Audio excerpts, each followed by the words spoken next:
Hello students. इस lecture में हम पढ़ रहे हैं टॉपिक कार्बोहाइड्रेट। हमने ऑलरेडी स्ट्रक्चर्स पढ़े हैं कुछ मोनोसेक्राइड्स के, डाइसेक्राइड्स के और पॉलीसेक्राइड्स के। हमने स्ट्रक्चर पढ़ा है स्टार्च और ग्लाइकोजन का। हमने पढ़ा था कि जो स्टार्च है, स्टार्च में अमाइलोज होता है और अमाइलोपेक्टिन होता है। तो जो अमाइलोज है हमारे पास, उस अमाइलोज में अल्फा 1,4 लिंकेज पढ़ी हमने। और अमाइलोपेक्टिन में हमने पढ़ा, अमाइलोज में पढ़ा हमने दो अल्फा डी ग्लूकोज लिंक होते हैं 1,4 लिंकेज से। अमाइलोपेक्टिन में हमने पढ़ा, जो स्टार्च का एक और पार्ट होता है अमाइलोपेक्टिन, उसमें हमने पढ़ा अमाइलोपेक्टिन में कि लिंकेज जो है वो दो हैं, एक अल्फा 1,4 है और एक अल्फा 1,6 है। ओके।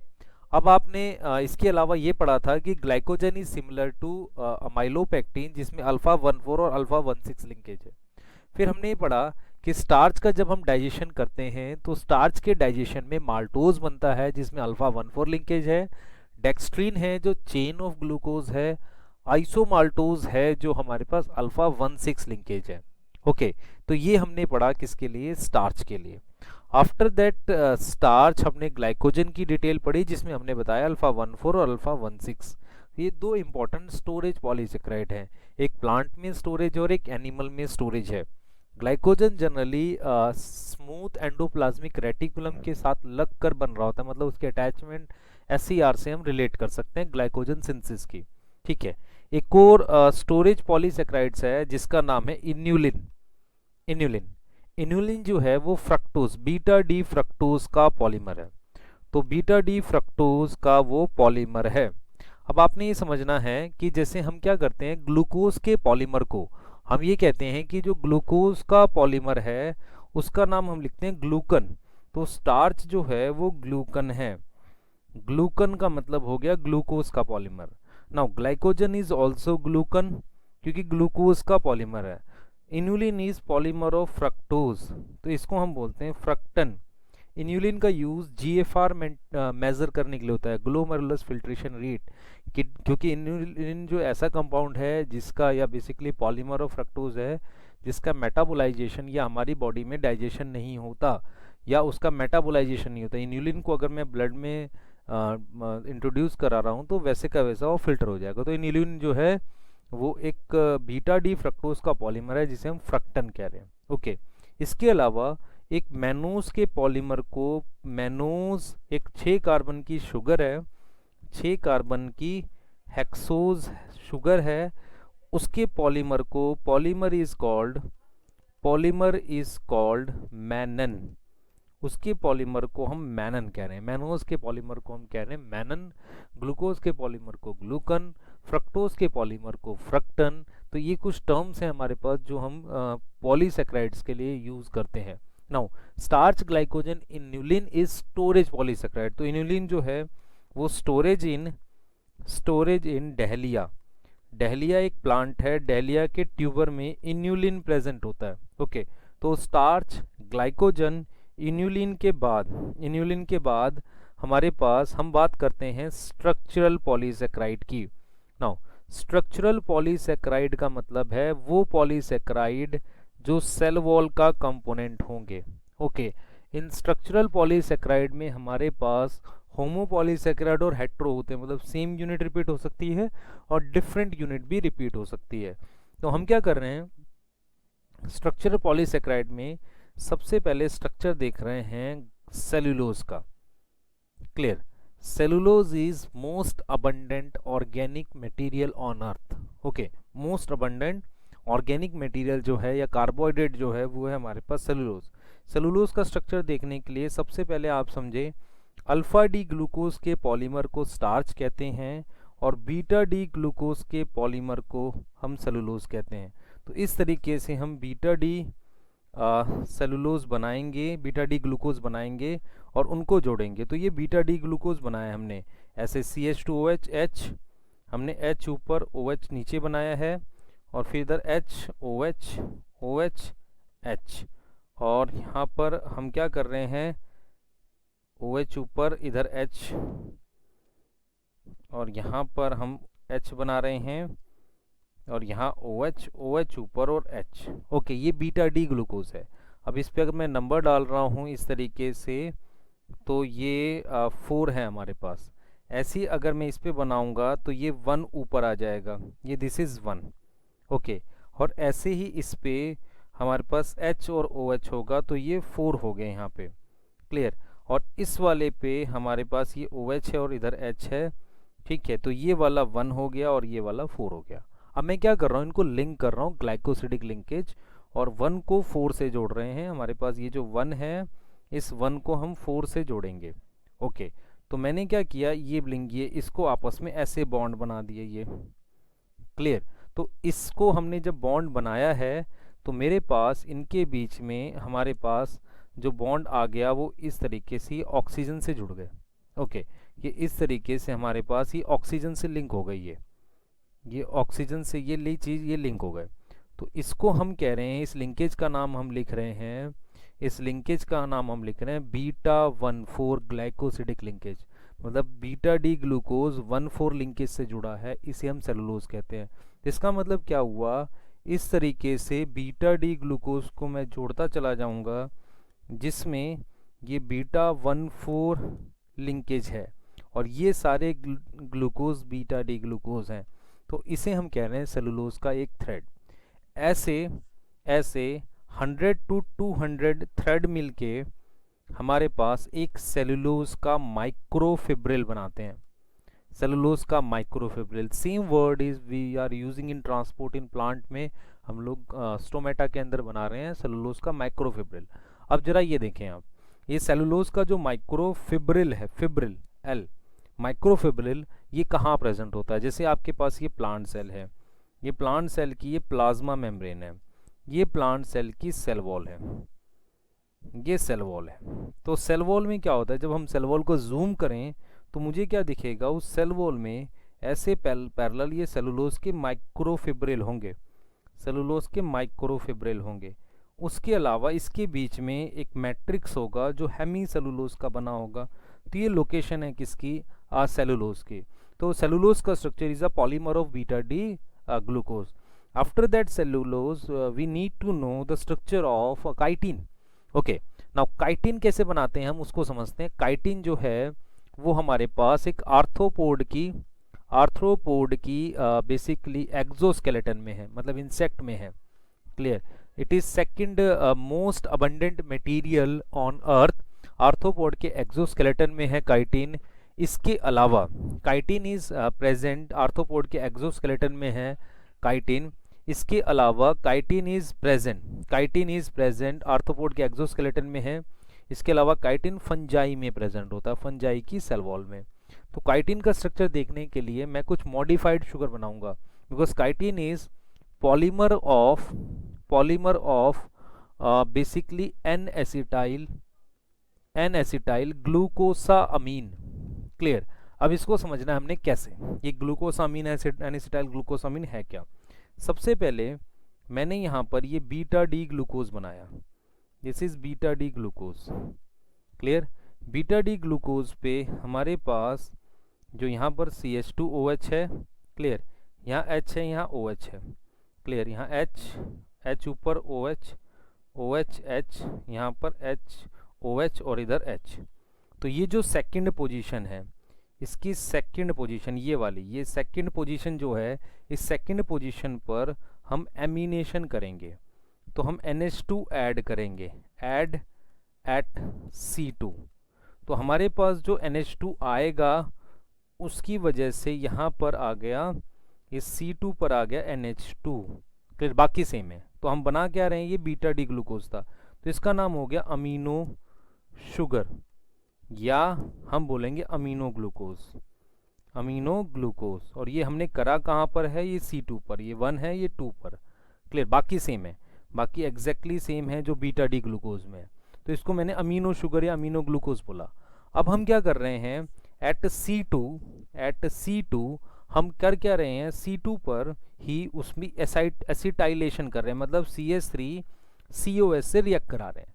तो जब आप NH2 को रिएक्ट कराओगे, किससे, NH2 को आप रिएक्ट करा रहे हैं CH3COOS से, तो H इसका और OH इसका हट जाएगा। तो हमारे पास जो कंपाउंड आएगा, मैं रिपीट कर रहा हूँ, NH2 को रिएक्ट करा रहे हैं किससे, CH3COS से, तो इसका OH और इसका H हट जाएगा। तो हमारे पास जो कंपाउंड आएगा उसका नाम होगा NHCOCH3। क्लियर। इसका नाम है एन एसिटाइल ग्लूकोसा अमीन, एन एसिटाइल ग्लूकोसा अमीन। और ये किसका डेरिवेटिव है, इसको मॉडिफाइड शुगर कह सकते हैं, इसको इन शॉर्ट हम लिखते हैं नैग। तो नैग इज एट C2 पहले मैंने क्या करा है, NH2 ऐड किया है और फिर वहां पर मैंने उसकी एसिटाइलेशन एसिटिक एसिड से रिएक्ट कराया। इस कंपाउंड को हम कह रहे हैं नैग।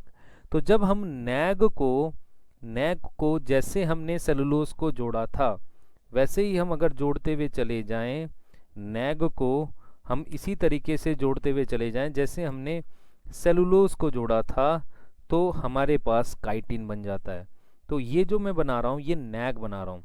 तो नैग जो है हमारे पास, ये जो नैग है, इस नैग को हम अगर जोड़ते चले जाएं कौन सी लिंकेज से, β1,4, यहाँ पर 4 है और ये 1 है। क्लियर। ये β1,4 से जोड़ दिया, यहाँ पर ये 4 है और यहाँ 1 है। क्लियर। तो ये 1,4 यहाँ पे ऐसे है तो ये 1 है, तो इसको हमने बोला β1,4। क्लियर। तो β1,4 से अगर जोड़ते हुए चला जाऊंगा तो इस स्ट्रक्चर को काइटिन कह रहे हैं। Chitin is homopolysaccharide, homopolysaccharide of NAG. Clear. NAG को रिपीट करके मैं होमोपॉलीसेकेराइड जो बना रहा हूँ उसका नाम काइटिन है। और नैग आया कैसे था, इसको हमने जो बेसिकली बीटा डी ग्लूकोज से बनाया था। नैग में अगर इस पोजीशन पर C3 पर अगर मैं म्यूरामरिक एसिड जोड़ देता हूँ, म्यूरामरिक एसिड में यहाँ जोड़ देता हूँ नैग पे, तो नैम बन जाता है जो मुझे हेल्प करेगा पेप्टाइडोग्लाइकन, बैक्टीरिया की सेल वॉल बनाने में। तो जरा देख लेते हैं क्या है बैक्टीरिया की सेल वॉल में। हमारे पास इसे हमने नैग बोला था, तो हम जो बता रहे हैं वो पेप्टाइडोग्लाइकन बता रहे हैं।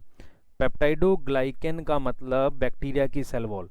तो हमारे पास इस स्ट्रक्चर को हमने बोला था नैग, इस स्ट्रक्चर को हमने बोला नैग। नैग में हमने क्या किया, इस पोजीशन को 1 2 3 4 5 और यहाँ पर 6 था CH2OH। क्लियर। तो जो C2 था वहाँ पर NHCOCH3, इसको नैग बोला हुआ है। तो नैग में हमने क्या किया, अगर यहाँ NHCOCH3 है, इस पोजीशन पर म्यूरामरिक एसिड जोड़ दिया। म्यूरामरिक एसिड इस पोजीशन पर जो हमने जोड़ा है वो म्यूरामरिक एसिड को जोड़ा है। अगर मैंने म्यूरामरिक एसिड को यहाँ जोड़ा है, उस स्ट्रक्चर को हम कह रहे हैं नैम।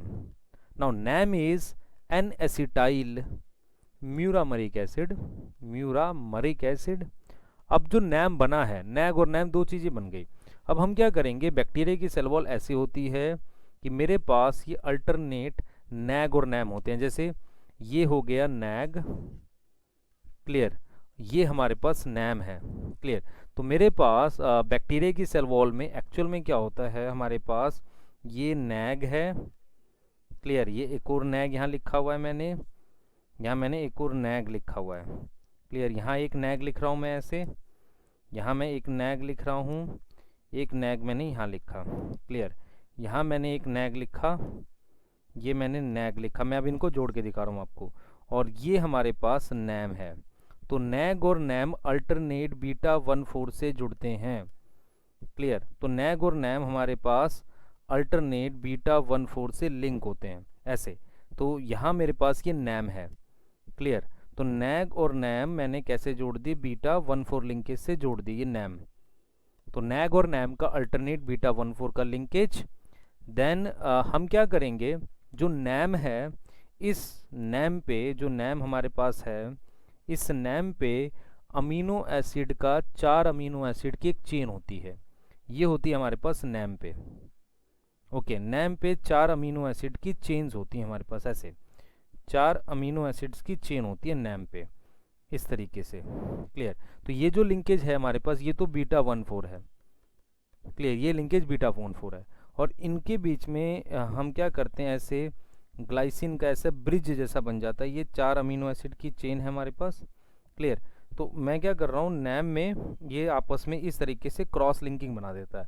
तो पेप्टाइडोग्लाइकन में नैग नैम का अल्टरनेट इस तरीके से धागा, फिर ये अमीनो एसिड्स की चेन जो नैम से आती हैं और उन पे आपस में हमारे पास क्रॉस लिंकिंग, आपस में हमारे पास उनमें क्या बन जाती है, इस तरीके से क्रॉस लिंकिंग। तो ये बैक्टीरिया की सेल वॉल का स्ट्रक्चर है। इसमें ये जो बॉन्ड होता है नैग और नैम में, वो β14 ग्लाइकोसिडिक लिंकेज है। तो आपने समझना है कि एक एंजाइम होता है लाइसोजाइम, लाइसोजाइम इस लिंकेज को β14 को तोड़ता है। क्लियर। काइटिनेज, काइटिन में काइटिनेज जैसे सेल काइटिनेज काइटिन में β14 को तोड़ता है, एंजाइम का नाम है काइटिनेज। और एक एंजाइम है हमारे पास सेलुलेज, सेलुलेज सेलुलेज जो है, सेलुलेज एंजाइम जो है वो इसकी 1,4 लिंकेज तोड़ता है सेलुलोज की। तो सेलुलेज एंजाइम जो होता है वो हमारे पास एक माइक्रो ऑर्गेनिज्म है जिनका नाम है ट्राइकोनिम्फा, ट्राइकोनिम्फा और लोफोमोनास, इनमें होता है। और ये दोनों रहते हैं symbiotically, live in symbiotically in intestine of termite. तो हमने समझना है टर्माइट के इंटेस्टाइन में जो रह रहे हैं लोफोमोनास और ट्राइकोनिम्फा, वो सेलुलेज एंजाइम बनाते हैं और वो सेलुलोज को तोड़ते हैं β14 लिंकेज में। एक इम्पॉर्टेंट स्ट्रक्चर हमें बताना है यहाँ पे कि जब दो दो की यूनिट टूटती हैं, मतलब दो बीटा डी ग्लूकोज हैं जिनमें β14 लिंकेज है, इस स्ट्रक्चर को हम सेलोबायोज कहते हैं, सेलोबायोज। ठीक है। तो सेलोबायोज में भी β14 लिंकेज है और सेलुलोज में भी है हमारे पास, और काइटिन में भी है, और पेप्टाइडोग्लाइकन में भी है β14 लिंकेज। लाइसोजाइम ये जो टीयर्स में प्रेजेंट होता है हमारे पास या बॉडी के सिक्रीशंस में प्रेजेंट होता है, वो β14 लिंकेज तोड़ सकता है और डाइजेस्ट कर सकता है बैक्टीरिया की सेल वॉल को। आफ्टर दैट काइटिन ये जो इम्पोर्टेंट पॉलीसेक्राइड है। तो हमारे पास अगर हम बात करते हैं होमोपॉलीमर की, होमोपॉलीमर का मतलब सेम चीज़ रिपीट होती है, और हेट्रोपॉलीमर की, तो हमारे पास जो चीज़ आई होमोपॉलीमर और हेट्रोपॉलीमर में, होमो में जो चीज़ रिपीट हो रही है उसमें स्टार्च है, मतलब ग्लूकोज रिपीट हो रहा है, ग्लाइकोजन है, वो भी होमोपॉलीमर है। ओके। ग्लाइकोजन के बाद इन्यूलिन इज ऑल्सो होमोपॉलीमर, उसके बाद हमारे पास cellulose is homopolymer. Okay. Chitin is homopolymer. Okay. Heteropolymer में हमारे पास जो है वो है हमारे पास पेप्टाइडोग्लाइकन, जो हमने पढ़ा, जो बैक्टीरिया की सेल वॉल में होता है। ओके। इसके बाद हम कुछ मॉडिफिकेशंस पढ़ रहे हैं, किसकी, पॉलीसेक्राइड या किसी भी, मतलब मॉडिफिकेशन पढ़ रहे हैं कार्बोहाइड्रेट्स की। जो इम्पोर्टेंट है हमारे पास मॉडिफिकेशंस ऑफ कार्बोहाइड्रेट्स, ये इम्पोर्टेंट है हमारे पास। अब मॉडिफिकेशन ऑफ कार्बोहाइड्रेट्स में हमें सबसे पहले ये समझना है, सबसे पहले कौन सी ऐसे मॉडिफाइड कार्बोहाइड्रेट्स हैं। जैसे फर्स्ट एग्जांपल है हमारे पास राइबोज, जो है राइबोज नेचुरल शुगर है, उसकी मॉडिफिकेशन से डीऑक्सीराइबोज बनता है। तो deoxyribose is modified sugar, modified sugar हमारे पास मॉडिफाइड शुगर है। ओके। सेकंड इज हमारे पास ग्लूकोज, सेकंड इज ग्लूकोज। अब आपने देखना है कि ग्लूकोज की हमने मॉडिफिकेशन एमिनेशन करी थी, एमिनेशन करी थी, और हम बात कर रहे हैं बीटा डी ग्लूकोज की, उसकी एमिनेशन से बीटा डी अमीनो ग्लूकोज बना था, जो हमने एमिनेशन करी थी, और इसकी मॉडिफिकेशन से हमने नैग बनाया था, और उसकी मॉडिफिकेशन से नैम बनाया था। ओके। एक और मॉडिफिकेशन हमारे पास होती है जिसमें हम क्या करते हैं, जैसे हम ये स्ट्रक्चर बना रहे हैं CHO C यहाँ पर इस तरीके से ग्लूकोज का स्ट्रक्चर बना रहे हैं, जिस पे हम लोगों ने ये इस तरीके से HOH लगाना है, ये OH है, H है, HOH OHH OHH, इस तरीके से हमने लगाना है। तो बेसिकली हमने क्या करना है, इसकी ऑक्सीडेशन करके देखनी है कौन सी मॉडिफिकेशन होती है। जब हम इसकी ऑक्सीडेशन कर रहे हैं, क्लियर, तो मेरे पास ये 1 कार्बन जो है, ये 1 है, ये 2 है, 3 4 5 6, फर्स्ट कार्बन पर COH ग्रुप आ गया। तो फर्स्ट कार्बन पर अगर COH ग्रुप आ गया तो उसे हम कहते हैं उसे हम कह रहे हैं, जो फर्स्ट कार्बन पर COH ग्रुप आया है हमारे पास, उसे हम कह रहे हैं ग्लूकोनिक एसिड। उसे हम क्या बोल रहे हैं? Gluconic acid. तो जो फर्स्ट कार्बन पर COH आ जाए, बाकी सेम रहे, क्लियर, बाकी हमारे पास क्या रहे? सेम रहे, तो उसको हम कहेंगे ग्लूकोनिक एसिड। तो ये ग्लूकोनिक एसिड है, क्लियर। ये जो बनाया जो यहाँ पर COH आया है, इसको हम क्या बोल रहे हैं? Gluconic acid. अब ये जो ग्लूकोनिक एसिड बना है, इसमें क्या होती है? Internal esterification. एस्टरिफिकेशन का मतलब एसिड अल्कोहल से रिएक्ट करता है, ये आपस में रिएक्ट कर जाते हैं, इससे जो स्ट्रक्चर बनता है उसे कहते हैं ascorbic acid. Now ascorbic acid is vitamin C. तो विटामिन सी हमारा एस्कॉर्बिक एसिड है, ओके, जो मॉडिफाइड मतलब शुगर की मॉडिफिकेशन से बनता है। अगर मैं इसकी जगह इसकी ये इस CHO की जगह अगर इसको COH में कन्वर्ट कर दूं, इसकी कार्बन की मॉडिफिकेशन करूं, ऑक्सीडेशन करूं बेसिकली, तो मेरे पास बनेगा ग्लूक यूरोनिक एसिड। तो अगर मैं ग्लूक यूरोनिक एसिड का स्ट्रक्चर बना रहा हूं, तो उसके लास्ट में यहाँ COH बना, तो इसको हमने बोला D Glueck uronic acid, clear. Gluconic acid से ये अलग है, ग्लूकोनिक में ये वाला COH फर्स्ट COH और इसमें ये C6, जो सिक्स्थ कार्बन है वो COH में कन्वर्ट हुआ है, तो इसको कह रहे हैं Glueck uronic acid. Cyclic structure में ये बाकी सेम रहेगा, यहाँ पर COH आ जाए क्योंकि ये सिक्स था, तो यहाँ पर सिक्स कार्बन पर अगर ये आ जाएगा तो इसे ग्लूक यूरोनिक एसिड कहेंगे। सिमिलरली गैलेक्टोज की मॉडिफिकेशन से हम गैलेक्ट यूरोनिक एसिड बना सकते हैं, ओके। इसके अलावा अगर हम अदर मॉडिफिकेशंस की बात करते हैं, तो उसमें एक और मॉडिफिकेशन है कि शुगर से हम रिडक्शन करके अल्कोहल बना सकते हैं। जैसे ये एल्डिहाइड है, इसकी भी अल्कोहल बना सकते हैं, तो उस रिडक्शन से बनता है शुगर अल्कोहल। शुगर अल्कोहल जैसे मैनोज है, मैनोज जो है वो शुगर है, उससे बनने वाली शुगर अल्कोहल का नाम है मैनिटोल, जो ब्राउन एल्गी में स्टोरेज है।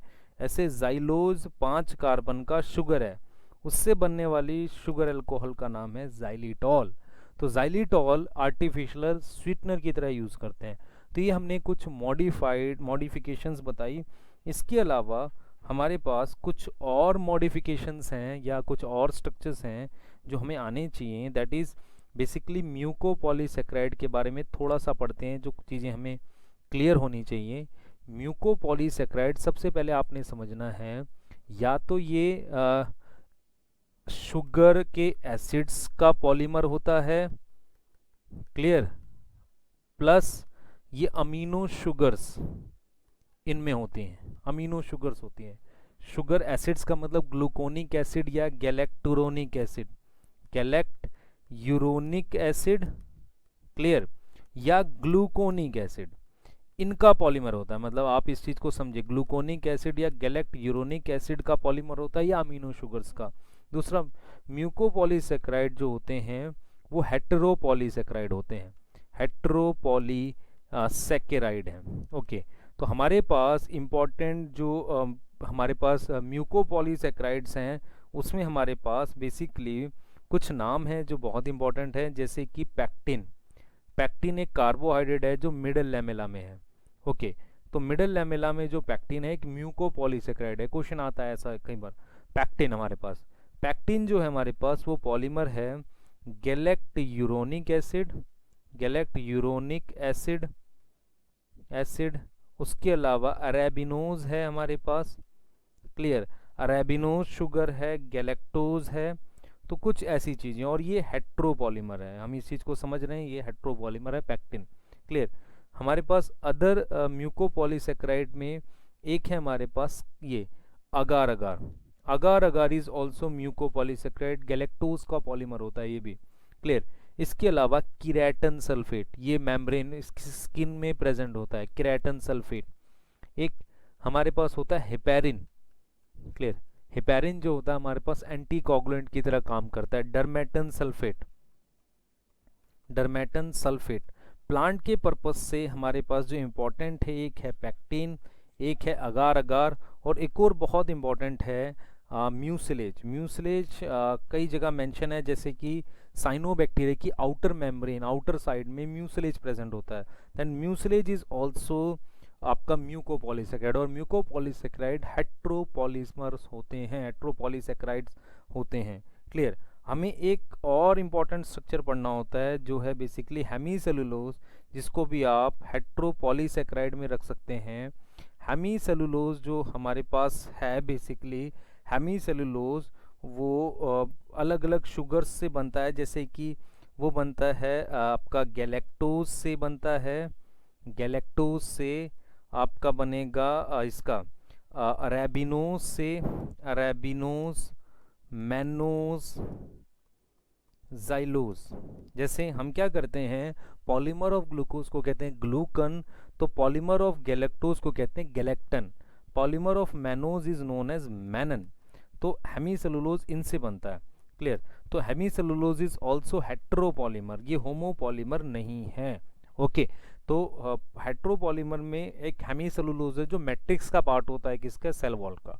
अब हम क्या कर रहे हैं, कार्बोहाइड्रेट के जो स्ट्रक्चर्स के बाद हम उनके कुछ रोल को लेके चल रहे हैं, या रोल पे बात कर रहे हैं, रोल ऑफ कार्बोहाइड्रेट पे।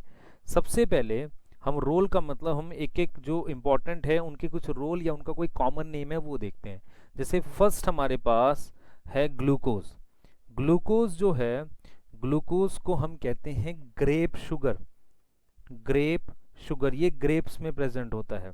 ग्लूकोज हमारा ब्लड शुगर भी है, ब्लड शुगर भी है। ग्लूकोज डेक्सट्रोज होता है। क्लियर। तो इसको डेक्सट्रोज भी कहते हैं ग्लूकोज को। उसके अलावा ये कॉर्न में प्रेजेंट होता है, तो ब्लड में होता है, इसलिए ये इसके कुछ कॉमन नेम है। दूसरा हमारे पास है, सेकंड इज हमारे पास फ्रक्टोज, सेकंड शुगर है हमारे पास फ्रक्टोज। अब फ्रक्टोज के लिए मुझे क्या पता होना चाहिए, फ्रक्टोज क्या है हमारे पास। सबसे पहले आप समझें, फ्रक्टोज जो है, फ्रक्टोज जो है स्वीटेस्ट है सारी शुगर्स में, जिनसे हमें एनर्जी मिलती है उसमें सबसे स्वीटेस्ट जो होता है फ्रक्टोज होता है। इसको फ्रूट शुगर कहते हैं। तो फ्रूट में नियरली मैक्सिमम अमाउंट में फ्रक्टोज होता है, ग्रेप्स को छोड़ के।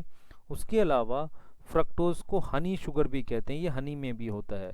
दूसरा, all naturally occurring sugars are dextrose except fructose जो लेव्यूलोज होता है। लेव्यूलोज मतलब लीवो रोटेटरी है। क्लियर। फ्रक्टोज के बाद थर्ड इज हमारे पास गैलेक्टोज। तो गैलेक्टोज जो है बेसिकली अगार अगार का में और इधर, तो बेसिकली ये पॉलीसेक्राइड्स का मोनोमर है, मोनोमर ऑफ पॉलीसेक्राइड। तो ऐसा फ्री फॉर्म में प्रॉपरली नहीं मिलता ये, तो मोनोसेक्राइड्स का पॉलीमर है। क्लियर। उसके बाद फोर्थ हमारे पास है fructose after galactose is fourth is basically maltose. Maltose starch के डाइजेशन से बनता है, इसको हम माल्ट शुगर भी कहते हैं। बार्ले वगैरह में, बार्ले में प्रेजेंट होता है ये, जिससे अल्कोहल बनाते हैं, तो प्रेजेंट इन बार्ले। क्लियर। तो इसको हम